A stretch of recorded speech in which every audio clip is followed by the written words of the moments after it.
10वीत शिकणारे दोन जिवलग मित्र सुट्टी असल्याने जनावरे चारण्यासाठी गेले होते।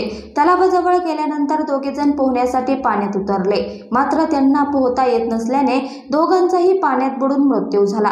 संभाजीनगर जिल्ह्यातील घोडेगाव येथील रहिवासी असलेले आकाश रमेश गोरे वय 16 व अनिकेत रमेश बनकर वय 16 असे मयत झालेल्या दोघा मुलांची नावे आहे।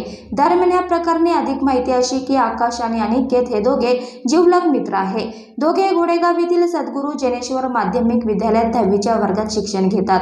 शनिवारी दोघे शाळेतून घरी आल्यानंतर दुपारी 2 वाजेच्या सुमारास दोघे जनावरे चारण्यासाठी घराबाहेर पडले। सोनखेडा परिसरातील पाझर तलावाजवळ पोहोचल्यानंतर दोघे तलावात पोहण्यासाठी उतरले, मात्र दोघांना पाण्याचा अंदाज आला नाही, शिवाय त्यांना पोहता येत नसल्याने ते दोघेही पाण्यात बुडाले। काही वेळानंतर तलावाजवळ गुरे चारणारा व्यक्ती आला।